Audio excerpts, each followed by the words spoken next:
So the outline of the research, just to have a background of the country, the research questions, which are mainly the same in all studies, the methods, some findings, and final remarks. So Angola has one of the lowest HIV prevalence rates in sub-Saharan Africa, as we can see.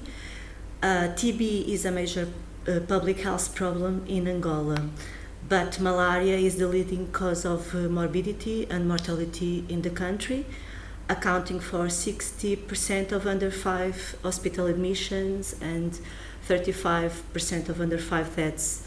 The National Health Service in Angola is organized in 3 levels of cares. So there is a primary, secondary, and tertiary level of care, corresponding to the 3 levels of government: district, provincial, and national. We study the 3 levels in the Angola experiences. So we have 3 research questions to the study: how GHIs influence the organization of the health service system in Angola, and the opposite side also. We show the limitations to and the potentialities of more effective integration of GHIs, and we show the effects of GHIs on health workforce planning, distribution, retention, and management. Some conclusion of the study. So Angola is not a country dependent on external funds, and that's somehow is the frame for all the results, although there are big and unbalanced distributions in the country, and is not an equal country, and some parts of the country are somehow penalized because of this, because the country is not dependent of external funds, but there are parts of the country which needs that kind of head.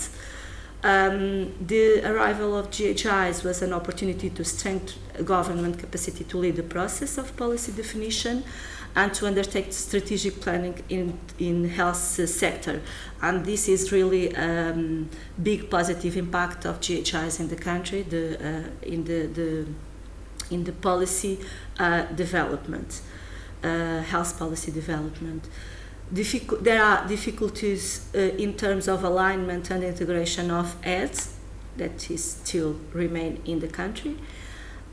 In general, there were more positive than negative effects of GHIs, but we have to mention on the negative side, the short-term initiatives raise the issue of sustainability of their effects, and they are less likely to have only limited development impact. GHIs also contributed to weakening health services when they recruited qualified health technicians from the national health system. That is currently changing, but still the effect was felt.